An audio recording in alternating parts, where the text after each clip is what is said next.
friends, welcome back to my channel. It's Megan and today we are doing my March wrap-up. So this month I didn't read all the books I wanted to, but I made really good progress for all the stuff happening in the world, so I'm proud of myself. However, I did make an Owlcrate Readathon TBR for all the Owlcrate books I was going to read, and I read 0 of those, so that's kind of disappointing. But let's go ahead and jump into my March wrap-up. So I'm going to start with the books that I liked least to the books I liked most throughout the month, and we'll just go from there. So the first one wasn't necessarily the one I liked least, it's just one that I didn't give a rating at all because it was a short story bind-up, and I just feel weird rating those because there's so many different stories in it. But it was Language of Thorns by Leigh Bardugo. This is the fairy tales of the Grishaverse, so it was super fun to read and delve into the stories of like Karam Zim and Ravka and Ketterdam and just see what their folklore was like and what those kids heard when they were little. But yeah, it was a lot of fun. Next, I picked up Where She Went, and this is by Gail Forman.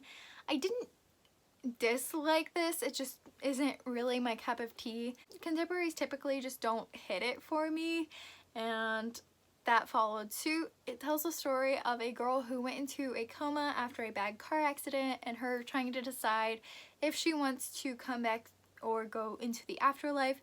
That was what If I Stay is about. This is a sequel and it is told from the boyfriend's perspective. Next, I read A Court of Frost and Starlight. And the TikTok where it's like Kesha singing and then it breaks down into like kids singing and it's like really bad singing, I made that and it perfectly represents how I feel about this book. I love the characters, I love that they try to continue the story, but this book felt so unnecessary and so not worth the time I put into reading it. If it had been the beginning of the next book, it would have made more sense, but it ended on such a like calm note, I guess you could say, and it was essentially just them trying to figure out what presents they wanted to get each other the entire time. There was no plot. The characters felt weird. I don't know, it just really wasn't worth my time. Thoroughly disappointed, and it was a 3-star for me, as well as Where She Went, because I didn't mention that, but this was also a 3-star. Next, I picked up Brewin and Freising by Leigh Bardugo, which is the 3rd book in Shadow and Bone, and the last book I needed to read to complete all of the Grishaverse readings. Definitely read Shadow and Bone, like the trilogy, before reading King of Scars, or you will spoil yourself so badly, as well as Six of Crows. Read the Shadow and Bone trilogy and Six of Crows before you ever delve into King of Scars. That is my biggest advice when it comes to this. Six of Crows didn't really spoil the Shadow and Bone trilogy, but yeah, just be aware.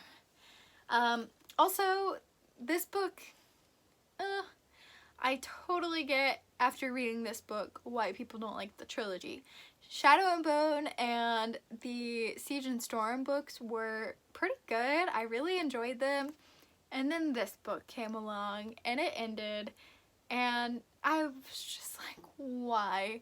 Why did it end that way? So this was a 4-star for me as opposed to the 5-star that Leigh Bardugo's works consistently are. So that was a little bit disappointing.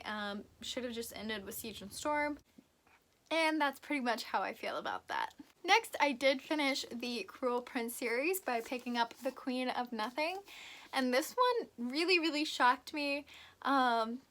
Wicked King is still my favorite of the series, but this is definitely better than The Cruel Prince, and I can kind of understand why people didn't like the end, but it wasn't nearly as bad as some of the endings I read this month. So I'm impressed, and Wicked King and Queen of Nothing really made me love this series. The Cruel Prince just didn't do it for me, but the Wicked King and the Queen of Nothing were like A+, and I'm really happy I continued the series. If you don't know, The Cruel Prince tells the story of Jude, who has 2 sisters, and they all are taken or abducted into the land of fairy, even though 2 of them are human, and so they are trying to figure out how to live in this world, and the prince is cruel, hence the Cruel Prince, and it goes from there. I'm sure if you haven't read, you already heard this bio or like description a million times, so I'm not gonna delve too much more into it. I did give this one 4 stars. Next, I finally, after like 3 months, finished Game of Thrones, and this was quite the trip. I really enjoyed it, but it was so dense and so hard to keep pushing through. I'm definitely going to continue the series, and I'm really excited to watch the TV show, but there were so many triggers. Pretty much every trigger warning I could give you is in here, but I really like a lot of the characters and I'm really invested, so I definitely am going to continue this. It surprised me how much I enjoyed it and how not easily, but how I was actually able to get through it without DNFing it, but boy was it hard to get through. But I did give this one 4.5 stars just for how much I did enjoy and connect with the characters. Next, I read Ninth House by Leigh Bardugo, and this one shocked me. Like, I did not expect to like this one. It felt completely out of my comfort zone, which is why it was the out of my comfort zone pick of the month. But I was thoroughly impressed with how much I enjoyed this book. It tells the story of a girl named Alex who gets recruited to Yale to be part of a society that keeps track and kind of a policing of the other societies that perform magic and rituals and paranormal activity kind of things, and she is essentially the officer, I guess you could say, of them. But she can see ghosts, and there is a murder that happens, and she's trying to track down the cause of the murder, essentially. The best way that I've heard of describing this, I forget whose video I was watching it, but they described it before I read this, and I completely agree with what they said. They said it feels like one of those TV shows where you have no idea what's going on in the beginning, and all you want to do is ask, like, who's that, what's going on, what's happening, but you are satisfied and fulfilled by the end. You just have to keep pushing through. So if it feels kind of daunting and hard to understand in the beginning, that's totally okay. It's totally supposed to be that way. But I personally believed it was worth it in the end, and I had nightmares after reading this. But I'm shocked how much I loved it, and I didn't know this was not a standalone. I didn't know it was going to be a series, but I'm definitely excited for the sequel.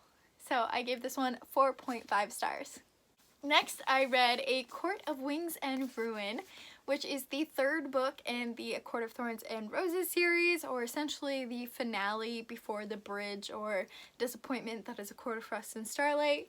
And I'm so happy I read this. It was really hard to say goodbye to some of my favorite characters, but it was a really good ending. So I gave it 5 stars. There was lots of plot holes, lots of things that kind of left loose ends, and things were just not going as swell as they could be, but the characters mean so much to me that I kind of just brushed those things aside, and that is why it's 5 stars. And lastly, I read A Conjuring of Light, the 3rd book in the A Darker Shade of Magic trilogy, and this was so good. I had so much fun reading this, and I love all the characters, and I don't know what else to say because it was just really good. I gave it 5 stars. I find it a lot harder to express liking a book than disliking a book for some reason.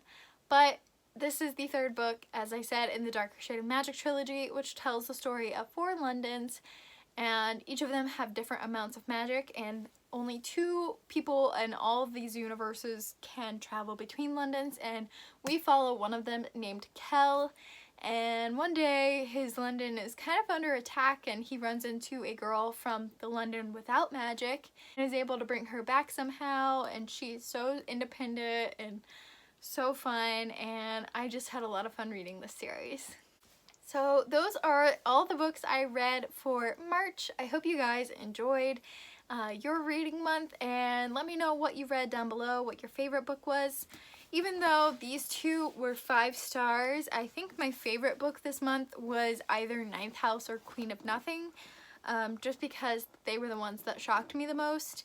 So I'm really happy. I finally finished up some series that really needed finished, and yeah, so it was a good reading month. So again, let me know what you read down below. Thank you so much for watching, and I'll check in with you in my next one. Bye, friends.